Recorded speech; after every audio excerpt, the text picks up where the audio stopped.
Hello guys, welcome back to Noob Nerd, and today we're going to be a longer awaited discussion. I should have done it a few days ago, but my excuse is Kevin Feige has of course explained and clarified a lot of things to Phase 4. The huge amount of news that came out of San Diego Comic-Con, of course, just last week, just is giving me time to just digest my thoughts and most likely your thoughts, and I want to just discuss my feelings towards it and what could be the reaction to it when it comes out. What does this all mean for the future of the Marvel Cinematic Universe?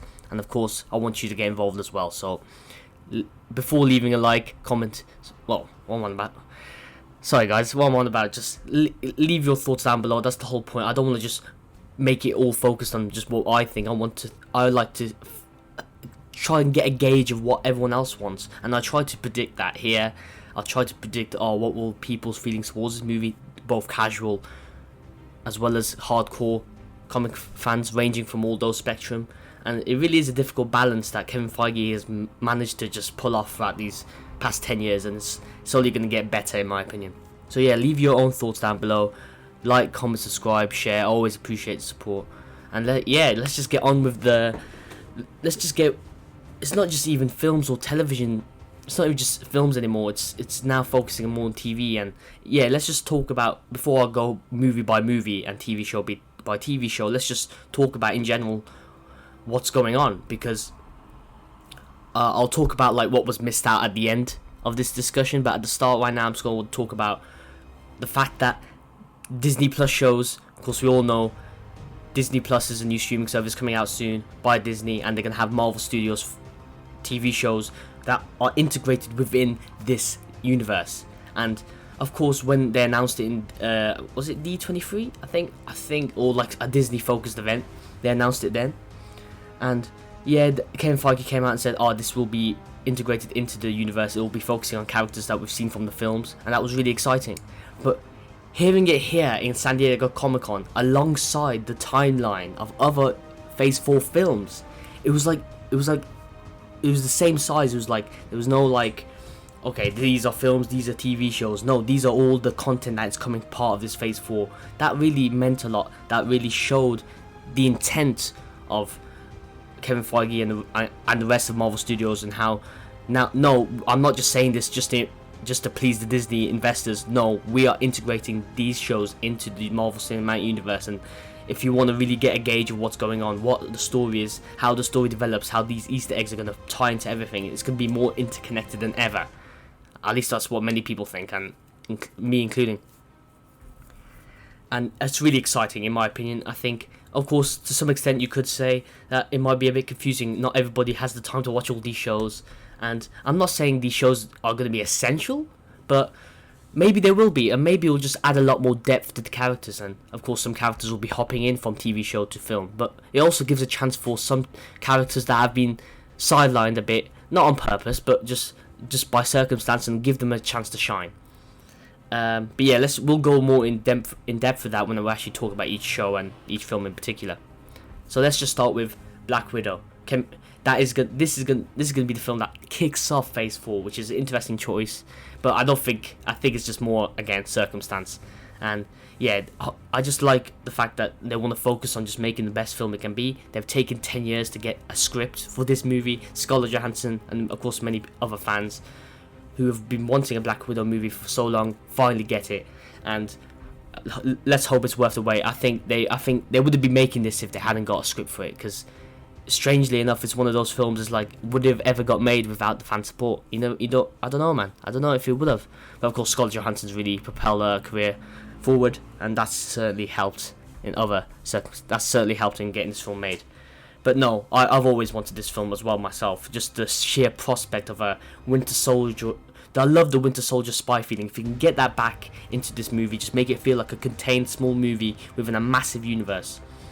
I just like the idea of it being almost like an indie film, just Black Widow on her adventures, showing her not just telling us what happened, now showing us what secrets is she hiding, what sinister stuff was she going on. Because when she talks in Avengers films, and Scarlett Johansson does a good job, she does a good job of just creating a sense of history and creating a sense of like, there was some dodgy stuff going down. Like, forget all this comic book stuff, mate. I was doing some just hardcore, just assassin type crap, man. It's like this is gonna be very interesting to see what happens with this, and who knows.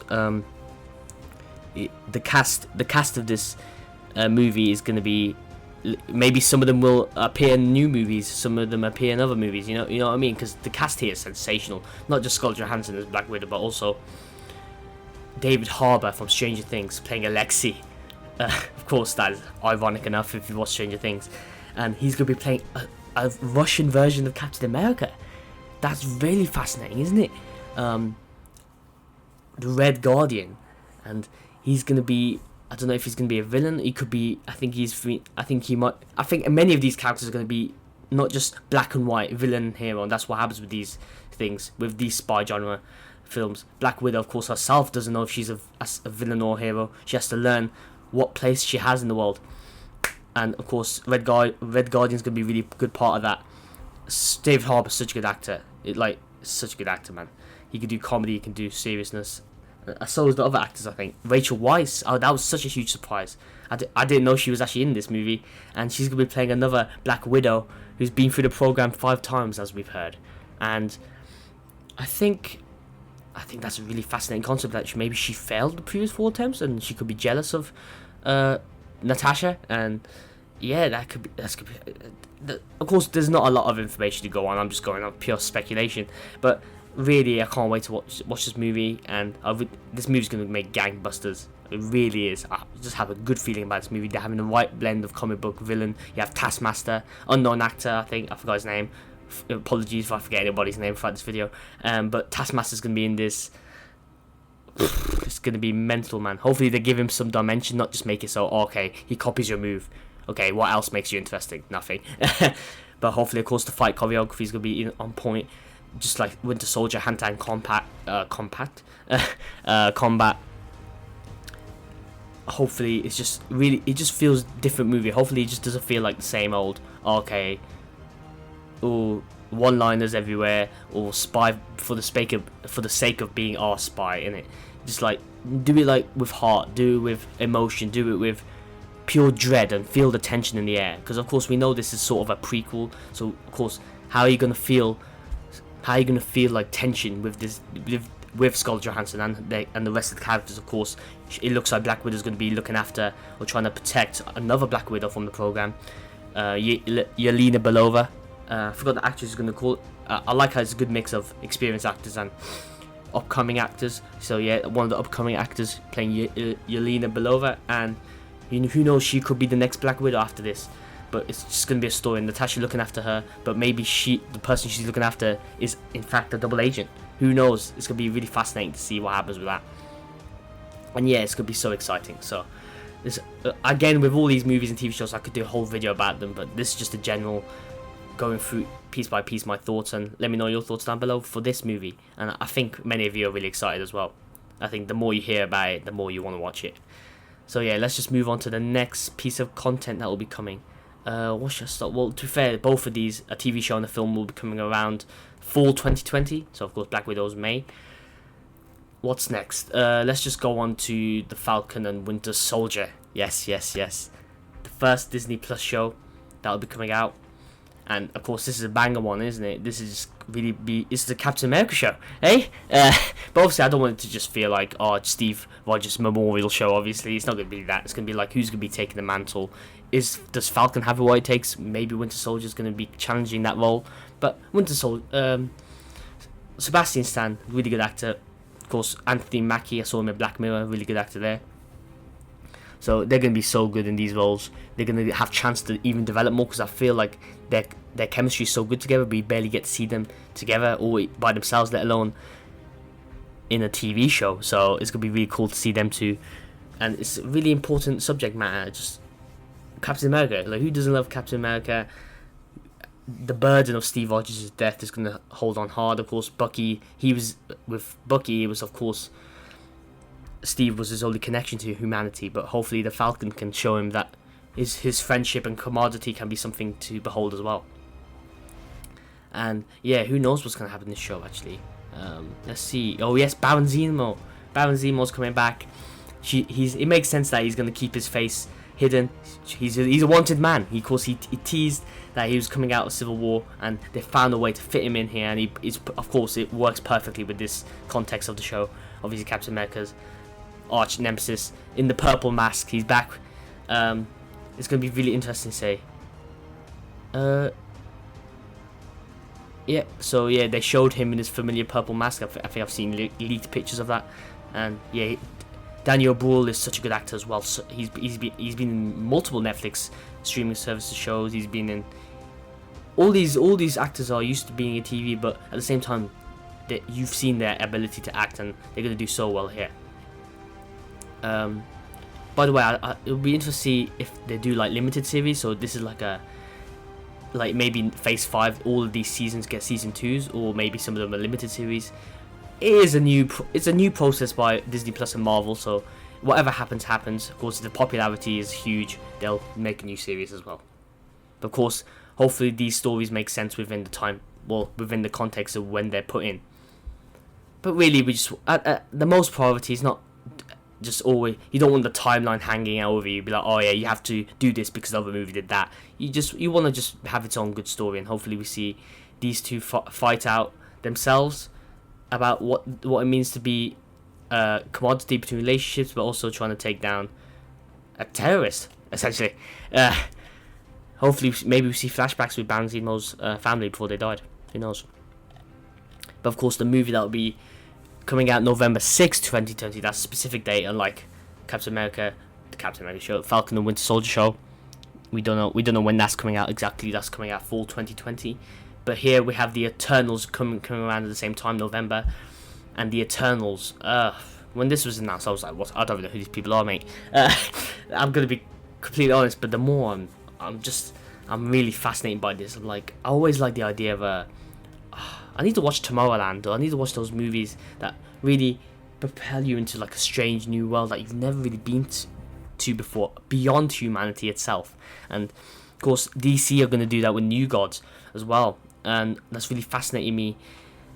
Is see is Marvel going to outdo New Gods? You know what I mean? Outdo Jack Kirby weirdness, or maybe just introduce that to the mainstream consciousness and really make that a really viable prospect. And with these new diverse actors, some of them popular, some of them of course upcoming, but Angelina Jolie is here. That really shows you the pull the MCU's having. It's gone to the point that Kevin Feige can attract these good actors, man. You have Tyler Henry, I think that's his. Yeah, I think his name. I think I've seen him in the comedy show Atlanta. He's so good. I didn't know he was in this film. I'm so glad he's here. Of course, that I forgot his name again. Punjabi or something. I can't. Forgive me for that Asian comedian. Excuse me, stereotypical. Yeah, he's good. He's a good actor. He'll add a bit of comedy to the mix, but I think apparently he's got a serious side to him as well. I think he's in that Twilight Zone show. And we have Richard Madden. I think he was in that popular show Bodyguard. Of course, one of those British shows that become really explode into public global success. And it's good to see him here. He's getting that success in. And yeah, I need to see who else is in this movie. Yes, we have Don Lee as Gilgamesh. That was such a cool, funny little thing when it was asking him, who'd Hulk versus Gilgamesh, and then he's like, Gilgamesh would beat him. Yeah, he really excites me there. Who else is in this? We have I think Lauren Vidloff as Macari. I think that's a gender bent role from the comics, but and again, this is a whole new can of worms. This is a group of ancient immortal beings watching over the earth. They're created by the Celestials. If you don't know who they are, the Celestials were those massive creatures from that. Remember when the Collector was showing Guardians of the Galaxy? It was to be honest, yeah, there was just massive beings who just created these beings to defeat the Deviants. I saw some concept art for the Celestials, and of course we saw I think it was the Celestials concept art. Of course we've seen them before in Guardians of the Galaxy, but there's no reason why they can't take liberties and obviously do different versions of it. This is a whole movie based on it now. They can do what they want. But yeah, it's going to explore what it means to be really human, and how did these. Of course, I don't want to feel like these are perfect humans, but you want to relate to them in some state. But obviously, you want to relate to them in the sense that they could be questioning their own existence and be is having all this power really worth it? Of course, some of the action sequences hopefully will show us why. Let's see, intergalactic over. I don't even know what's gonna happen, mate. Literally no idea, but that's good. That's nice. It's directed by Chloe Zhao, and I don't a good diverse range of directors, often people off the camera, also on the camera. That's really cool to see. And she mentioned that the director Chloe Zhao, she's directed two like 90%, like over 90% indie movies, like in Rotten Tomatoes. Like she's like produced some really good indie films. That's what Marvel do usually these days. They get indie directors and put them on this big movies. Of course, they get the help of the great Kevin Feige, you know, obviously of all the actors here. It's gonna help as well. It's going to be really mental to see what happens. It's gonna be mad, and yeah, I can't wait to see a trailer to it. I think they're just about to film, or they're in the process of it. So yeah, I think they're gonna use a lot of CGI here, but hopefully they focus on the characters as well and who these characters are and introduce them to the public consciousness, including mine. I don't know what's going on. If you know who these are, if you guys know what stories they could pull from, let me know down below in the comments. So 2021 we go on to February. Shang-Chi and the Legend of the Ten Rings. I love that title. It reminds me of like they would be doing like each sequel they'd be doing like Harry Potter type thing, where it's like Harry Potter and the Prison of Azkaban, Harry Potter and the Goblet of Fire, that kind of thing. I like it. Really automatically it strikes out like all action filled, like adventure, like Indiana Jones feel. This could be, but in the Chinese setting. Of course, Marvel capitalizing on the Chinese box office success, they want to have something to represent it, and they found it. They got Simi Liu, and he's relatively unknown character, but of course the prospect of having, I don't even know what his powers are. Like, not gonna lie, but I know what the power of the Ten Rings have, and that's gonna be a cool way to draw in Marvel fans and draw in more people to be like, okay, I need to watch this movie. Obviously, of course, I think people are going to watch every movie, to be honest, at this point. More people who've hopped onto the Marvel train, but this, especially, of course, Ken Feige was teasing the fact that they've been setting up the Ten Rings throughout the whole of the other phases. I don't think it was as that planned as master planned as they make it sound like. Obviously, they want to make it sound like they've been planning this forever. They've always meant this to be the Shang-Chi movie, innit? With the Mandarin, the real Mandarin, and that's gonna be so exciting to see as well. I think really after they realised they kind of made a bit of a mistake with the fake Mandarin being in Iron Man 3. Ben Kingsley did such a decent role with that, but of course it was revealed that he was a fake Mandarin. But now we have the real one here, and I would have loved to see an Iron Man verse in, but hopefully we see some Easter eggs with that. Of course, some funny moments, opportunity to be like, oh, who's that Ben Kingsley guy who just tried to copy me? Now let's see what the real Ten Rings can do, and they bring up that, you know, supernatural element, that mystical Chinese element to it all, along with the kung fu sensibilities, but also make it feel different. Don't make it feel like you're just being a stereotypical, of course, Asian, or always has to kick ass with his kung fu skills. Obviously, I want to be like what it means to be a hero, the common tropes you associate with American superheroes. Of course, most of the superheroes come from America, Marvel and DC. But now it's finally time to take a step into the east, eh? I can't wait to see what they do with that setting, man. It's gonna be mad. You're gonna see some mad shots of like cinematography, and who knows where it's gonna take place. I think it's gonna take place in Beijing, maybe. Who knows? I'm really excited to see what they do with all this Ten Rings business and the Mandarin, and yeah, maybe they do go really crazy with what the rings can accomplish, because apparently the rings are like alien rings or something. I don't know, man. But the Legend of the Ten Rings, it's gonna be like an Indiana Jones, hopefully, adventure. That's what I'm getting the vibe off. I don't know why. I just got that vibe over here just from now. I'm so excited to watch this movie as well, man. It's gonna be mental, and of course it's gonna feel different to the other movies while also getting those adventure Easter eggs, all that good stuff to make you feel comfortable with this new change and new direction for the franchise. So also coming around the spring 2021. I'm losing track of years now. Bloody hell, there's so much to pick at. Here is WandaVision. Whew. God, you take a breath. So yeah, WandaVision. When's that coming out again? Spring, yeah, spring 2021. Yeah, Vision is dead, but that could be the instigator for so much for Elizabeth Olsen to chew upon. She really is she's one of the underrated characters. Is one I like to see. I want to see more of. Maybe she isn't underrated. I think she's just underutilized, and this is a perfect show to really explore the relationship between Vision and Scarlet Witch and what actually made them love each other in the first place. Because it seemed to me in the movies they kind of jumped from just them two liking each other to like loving each other in Infinity War, which the actors do such a good job. They fit the characters so well, but they do a good job of trying to like sell it to you. But it's like you want to see their relationship really fully develop and really thrive. And with, of course, Scarlet Witch is realizing Vision's dead. How does that affect her?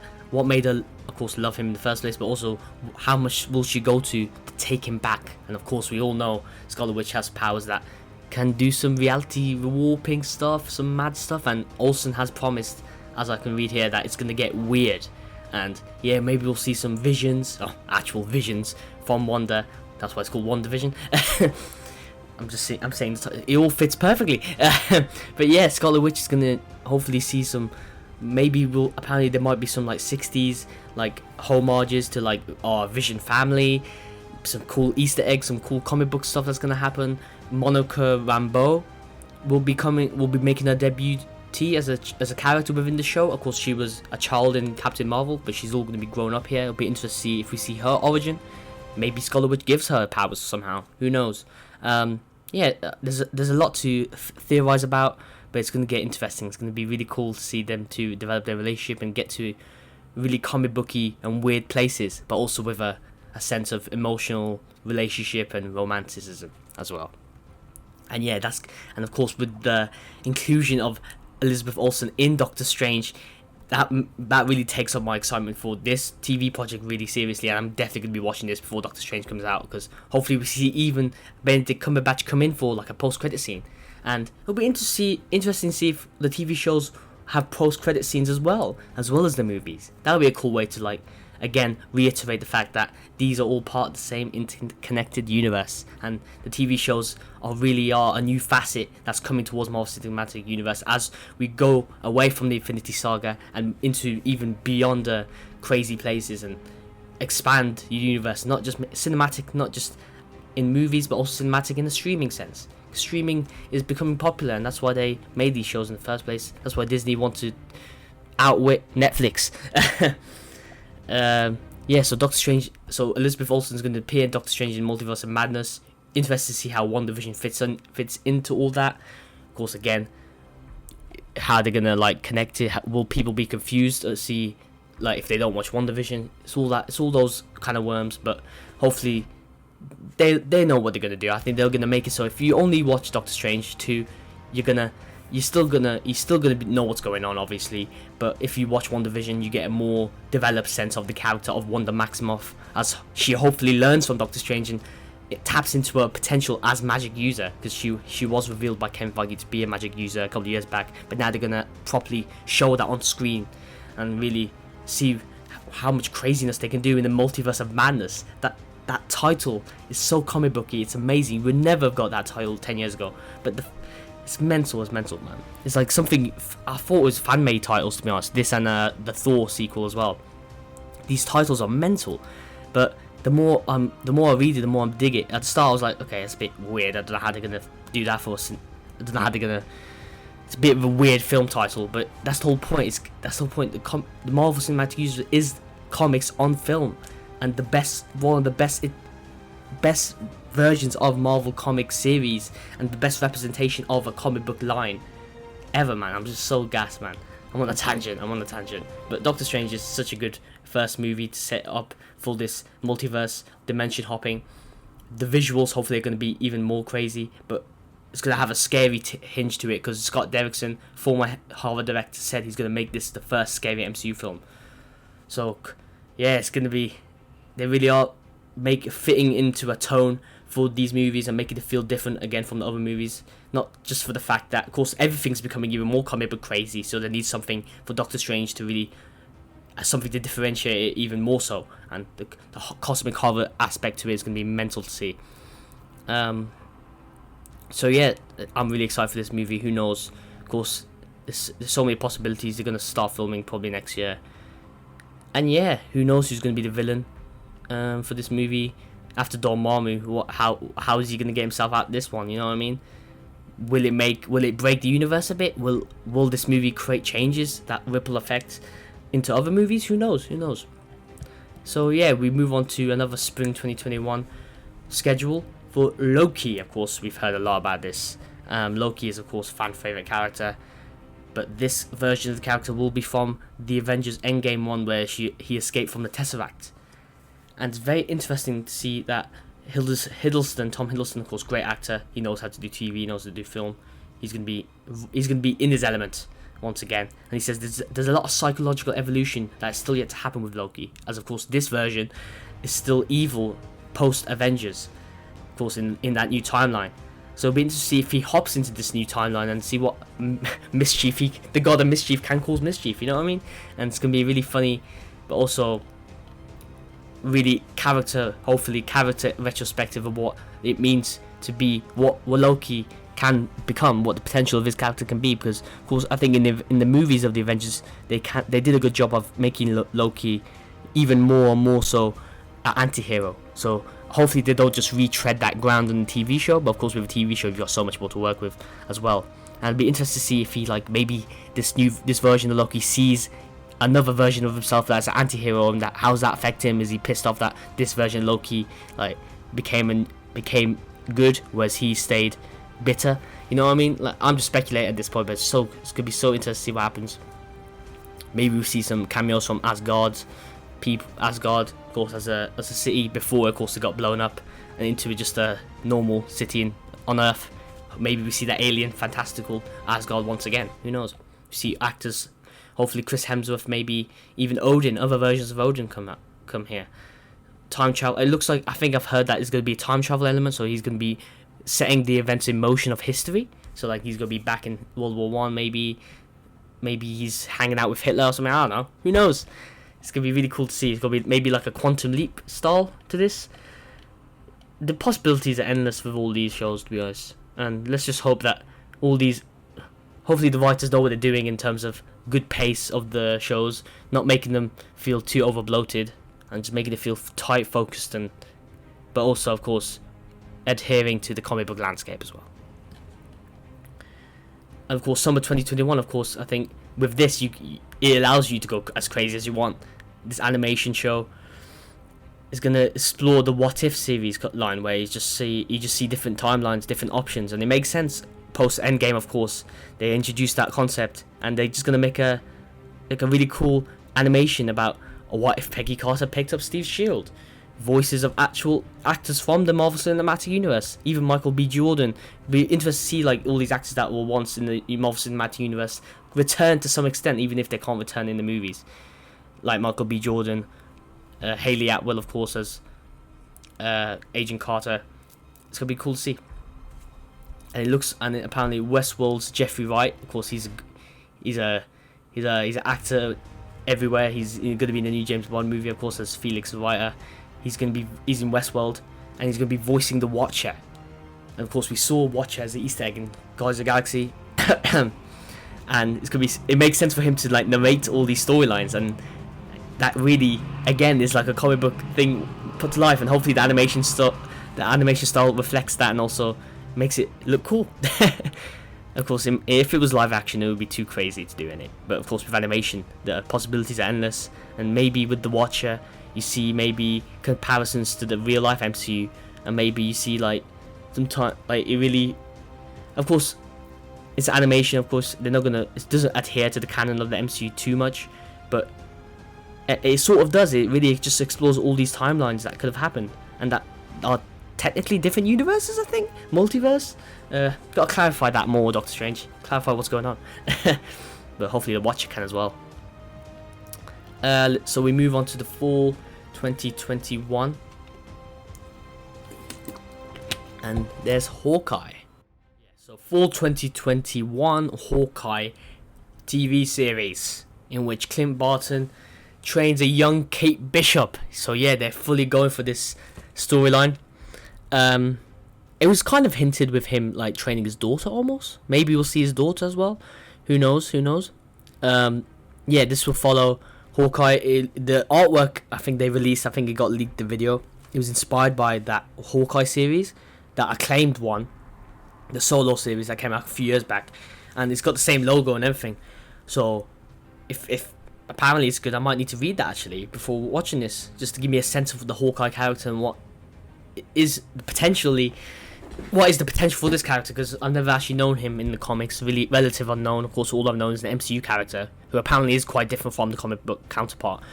But it'll be good to see him much more. I just want to get to know this guy even more, man. I just want to see like his family life as well. I want to see who is this guy? Like realistically, okay, I know we've seen him in the other Avengers movies and stuff, and Jeremy Renner does such a good job. He's such a good actor, especially in Endgame when he was with Natasha before, like he has to deal with the fact that she killed herself. That was he's such a good actor. I just want to see really his point of view of it all. Like, how does it affect him? How does Ronin affect him? Of course, apparently there's gonna be flashbacks to that. That would be really cool to see, because I was kind of disappointed with the Ronin stuff in Endgame. I wish I saw more of like what was going on. I wish we see more cool action sequences, and yeah, I really want to see what was going on in Japan. The Japan setting in itself is sensational. Like, that could be really cool.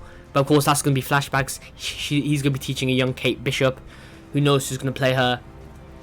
And yeah, it looks like they really are teasing that Young Avengers feel, because we've got Cassie Lang from Ant-Man, we got Kate Bishop here, we may have Scarlet Witch twins as daughters, I don't know, who knows. Like, we'll see a new Young Avengers maybe? Who knows. But let's just focus on Hawkeye, let's just try and get to know this guy, and yeah, I'm not of course excited as much as the other stuff, if I'm going to be honest, for Hawkeye, because that's just the nature of my feelings towards the character. But hopefully the series actually heightens that and makes me fall in love with this character, and that's what it should do. And so we get to, wait, is it the last film on the list? Yeah, it's the last dated film on this Phase 4 list, and that is Thor: Love and Thunder. When I first saw that logo, I thought it was fan made. I thought, no, surely that's not the actual title. Maybe it has to be another Captain America Serpent Society situation. But no, this is the actual title for this film, for the fourth entry in the Thor series. And of course, that in itself is significant, as usually a superhero in this universe gets 3 movies. Seen that with Iron Man, Captain America. But no, the third person in this MCU trinity, Chris Hemsworth, is Thor for the 4th time. And this is going to start a new renaissance in the character, rejuvenated after Ragnarok of Taika Waititi, which immediately from that title will be bringing that flavour, that comic book goodness, and it just gets you excited about Thor. I speak about getting me excited about a character, and Thor is someone who I really just, okay, the first 2 movies were good. I always felt a good connection with the character, but this just catapulted Ragnarok, and of course Endgame and the whole arc there really really pushed everyone, not just me but loads of people, into really accepting Thor as like one of the best superheroes out there. Like, wow. And this is only going to get better in my opinion, just exploring Chris Hemsworth's like journey as like, is he going to be the actual Thor? Like, what's it mean to be himself, not just this king of Asgard? Of course, he's not the king of Asgard anymore. It's Tessa Thompson, as she said, as Valkyrie, and she was great in Ragnarok. Good to see her back. And she teased, there's going to be a queen of Asgard. I'm just thinking, who's going to be the queen of Asgard with the king? Is she an LGBT character? That would be great to see. Why not? And finally, the big surprise of this panel was Natalie Portman is back. Kevin Feige has used that money, has used that influence that he's built to bring back Natalie Portman and give her, of course, entice her with a new, better role that's inspired by the comics, the Mighty Thor run. I remember when that came out, and I need to read that as well. Another comic I need to read. But that really generated a huge buzz, and using that storyline can only mean gold. Like, gold in terms of what they can do. It'll be interesting to see if that cancer storyline from the comics is followed through here. in which Jane Foster has cancer. It'll be interesting to see if Chris Hemsworth is like, or feels guilty about, wants to get back with Natalie Portman's character as part of his back to, like, going back to normality, becoming less fat. Obviously, just the part of the arc of Thor is becoming a more nuanced character, a more character trying to figure out himself, and maybe to do that he has to go back to the person he dumped essentially off screen. But now she's back on screen, and it's gonna be so cool to see her as the new Thor. Can't wait whatsoever. It was so cool the way that it was revealed. So good to have her back, and yeah, I want that kind of storyline to be there. I don't know why. I just want to feel like really, not just of course comedic tone, comic book juiciness, sweatiness, but also a little bit of heart thrown in there, a little bit of tension, tense, a little bit of emotional stakes here, and I think he can pull it off. I think Taika Waititi, I trust him to do what needs to be done. And yeah, it makes me excited for not just this movie, for like what's going to happen with Thor in general, and he can go on. This can be like a saga running through multiple characters in a fantasy mixed in with reality element. It's going to be interesting to see who the villain is, what action set pieces are. Just the possibilities are endless for this. I can't blooming wait. And now finally, the last announcement for, I don't know if it's going to be Is this going to be Phase 4? I don't know if this is going to be Phase 4. Who cares? It's Blade, he's back. And Mashhad Ali, I can't speak his name properly, is in this universe, hopping from Luke Cage, hopping from Spider-Verse into the MCU as the titular vampiric character. And I need to watch those Blade movies. Simple as that. Of course, some people are disappointed that Wesley Snipes, the original Blade, didn't return. But I don't mind. It's a new version, and I wouldn't be surprised if Wesley Snipes actually makes a cameo appearance. And yeah, this Blade, I don't know much about the character, but he's a vampiric hunter, and this really opens the door, as Phase 4 represents Feige's just opening up different genres, different worlds within worlds of this world of Marvel. Just supernatural element. This could be the instigator for Moon Knight. This could be the instigator for Blade going with Doctor Strange, adding a bit of supernatural flavor to Spider-Man, as they've had a history in the comics. This really is opening the door to a whole new vampiric, because there's vampires in the MCU now. Like, what's gonna happen here? And Mahershala Ali is a great actor. He's won his second Oscar for Green Book recently, of course, as I've just seen. There's no director for this film yet, but I'm so glad he's here, and I'm so glad that that was a really shocking announcement, and nobody expected it. But it just worked. It just marks that Marvel are going to unexpected places, and not just going with what everyone wants, but they're going with what feels is going to expand the universe and make for more interesting stories. And yeah, I can't wait. I've been saying that for every movie. I can't wait for every movie. And yeah, let's talk about the movies that weren't in this Phase 4 list. Captain Marvel 2, Guardians of the Galaxy 2, Fantastic Four, Black Panther 2. And again, okay, for one reason, there's too many superheroes to keep on doing a consistent schedule of like every 3 years, every solo movie has a sequel. You can't do that now. It's not possible. But so what Marvel has done is great in terms of like just giving space to have these writers make the movies that they want to make and not feel rushed into making a sequel. And that was the kind of pitfalls that the earlier phases had. Iron Man 2, Iron Man 3, Thor: The Dark World. They still had good moments within there, but it just felt rushed to creating a sequel for the sake of making a sequel, instead of just giving these characters an air to breathe. And this gives, with all these characters, all these movies being hard to schedule, it gives the perfect excuse to just give some time to these characters and make it make sense within this timeline. And of course, James Gunn has already said that Thor 4 will take place before Guardians of the Galaxy 3, and that gives leeway for Thor to like expand his development in his own world, while also maybe even going into the Guardians of the Galaxy subplot that could happen. Who knows? And of course, Fantastic Four. Fantastic Four are such a well-known superhero group. It's ingrained in culture, and it's slowly been withered away by the amount of misuse it's had. I do rate the original 2 movies by Fox back in the day, And even those were cheesy films, they were crap films, The Rise of the Silver Surfer and the original Fantastic Four. I still have good memories of those films.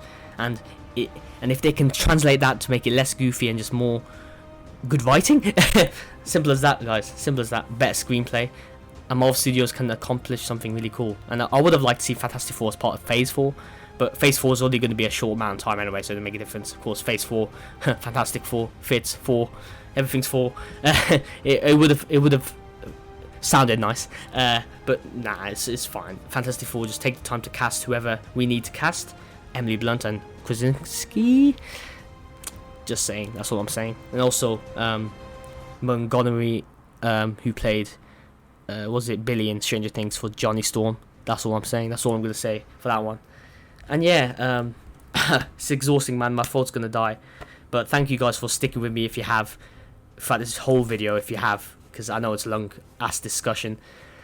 But yeah, I just want to get it all off my chest, and I want you to get your stuff. Do you agree with me? Do you not agree with me? Are you excited? Are you disappointed that some of these films are in Phase 5? Are you disappointed that you didn't get many information on these films? Is Blade the wrong move to make? Do you want to see Black Panther 2 beforehand? Do you feel like there's too much on the plate? There's too much to digest? How much do you want this to be all interconnected? You know what I mean? There's a lot of questions to be asked, a lot of questions that were answered. But yeah, I'm loving every single minute of it, and hopefully you join me on the journey as I go through all this comic book goodness. I'll see you guys next time. Bye.